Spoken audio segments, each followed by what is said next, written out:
Hi, I'm Thorn Bishop, and welcome to Top Secret Inc.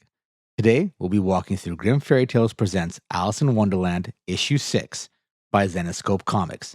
So get comfortable, because it's going to be one hell of a ride. The final issue begins with the Queen of Hearts looking absolutely gorgeous in a red and purple dress, carrying a blood-stained battle axe. She's surrounded by thousands of playing card knights carrying swords. She's got the Cheshire Cat, the Mad Hatter, and the March Hare by her side. It's like the world's most violent royal entourage. Alice and the Queen of Hearts have a brief chat about how each one of them is going to destroy each other. You know, like the usual pre-battle shit talking. Then from each side of the playing field, both armies start running and attacking each other. This scene reminds me of the final battle in Braveheart, except with chess pieces and playing cards instead of Scots and English. Swords are clashing, bodies are dropping like flies, and large beasts and constructs are just stomping on all the remains. Now we cut to a scene on top of a cliff where the Jabberwocky stands with his servant, a woman cloaked all in black wearing a female metal face mask. She looks like she shops at the same mask store as Destro from G.I. Joe. From that cliff, they're watching the battle unfold when the Boy King unexpectedly shows up. I guess everyone needs to betray at least one person in this story. The Boy King informs the Jabberwocky that it looks like Alice is winning the battle. Here we learn the Jabberwocky is shocked with the amount of power that Alice has consumed in such a short period of time. We also learn that female Destro's name is actually Gravity. Gravity then raises her hands to the sky, and these swirls of black clouds start forming over the battle. Then suddenly, all the soldiers and creatures fighting start lifting off the ground, suspended. The Queen of Spades yells at Alice that the Jester, the wild card, also called Gravity, is doing this magic. Alice is slicing her sword through soldiers when the Queen of Spades tell her that they need to take Gravity out of commission, like now. The only problem is that Gravity and the Jabberwocky are miles away from reach. Alice has an idea. She floats over to the Queen of Spades and tells her, hey, you got the power over all shadows, right? I need you to merge us both through her shadow. Alice starts to form behind Gravity and drives her broadsword right through the back of her spine and out of her chest. The Jester turns around to her and says, you know you can't kill me, right? And Alice slaps back, I don't need to kill you. I just need you out of the picture long enough for me to kill the Jabberwocky. Then the shadow forms underneath both Alice and Gravity, and they both fall through it, disappearing. They reappear in the middle of the battlefield. Hopefully this will keep Gravity subdued a little while. Alice then encounters the Cheshire Cat, and they go head to toe. The cat swats at Alice. Alice falls to the ground, and the cat's about to make a meal out of her when suddenly a battle axe comes flying through the air and completely takes off the Cheshire Cat's arm. Apparently, no one's allowed to kill Alice except for the Queen of Hearts.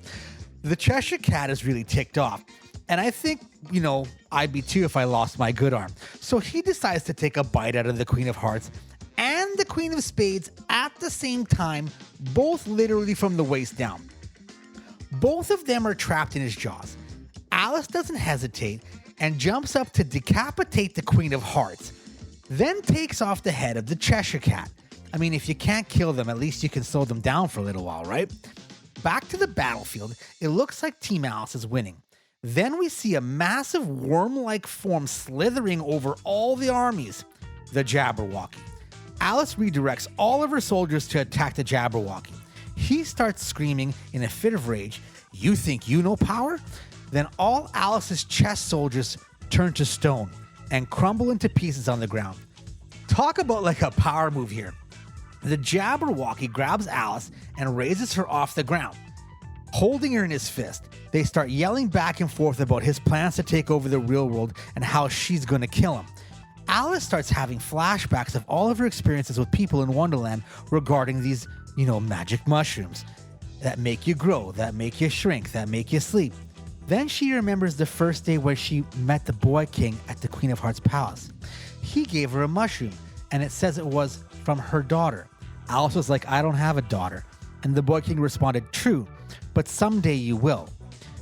Alice takes the mushroom and pulls it out of her pocket and swallows it. This isn't a sleep mushroom. This isn't a shrink mushroom. This is a mushroom of giant growth, and she escapes his clutches and is now towering over the Jabberwocky. She punches him a few times in the face and then stomps on his head because sometimes the direct approach works better than conversation. Now we jump to a flashback before the battle where Alice and the Queen of Spades are talking about how they can deal with the Jabberwocky. The only way they know how to permanently get rid of him is to merge his consciousness with the other pieces of his consciousness in the real Alice in the real world. That's crazy, isn't it? This would drive Alice mad in the real world, but it's a sacrifice that needs to be made for the destruction of the Jabberwocky. So now we jump back to the battle. The Jabberwocky is nearly defeated on the ground.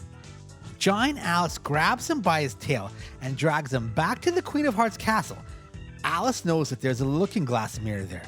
The Jabberwocky is screaming, and he's not strong enough to travel back to the real world.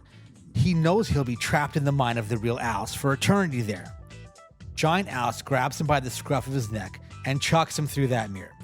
Back in the real world, Alice is staring at herself in the mirror when an image of the Jabberwocky fades into view. Like a spirit or a ghost, it passes through the mirror right into her eyes. Her eyes start to glow green, and she cries for her grandparents. Through Alice's eyes, we can see that the Jabberwocky looking in the mirror can see the giant Alice in the reflection, and he's screaming for his revenge. Back at the castle, the Queen of Spades slowly appears from the shadows. She walks over to Alice and shows her a swimming pool. In the reflection shows images of Alice's life in the real world, all the tragedies, all of the heartbreaks that happened to her in reality. The Queen of Spades tells her that all she has to do is enter the waters to return to the real world. Alice realizes that after all she's done in Wonderland that she can never go back home. She leaves the castle and walks past all the remains of the dead soldiers in the battlefield. Here's where she finds Gravity, still alive, and she takes off the Jester's mask to find out it's just a girl like her. The wild card's real name is Rebecca. Rebecca tells Alice it's best to stay here in Wonderland and there's nothing left of her in her past back at home. Alice then takes the mask and walks off into the woods. The final scene shows Alice eventually did make it back to reality. She grew up, got married, and had a child, and one day as an adult, Alice was taking a bath, and she started staring into the mirror. In the reflection was her past, Wonderland, and a little Alice screaming, "You can't let him out." The story ends with Alice's daughter discovering a tragic scene. While in the mirror's reflection, we can see the Jabberwocky plotting his return to Wonderland. Alice then slits her wrist in the bathtub, and her daughter, Kaylee, ends up finding her.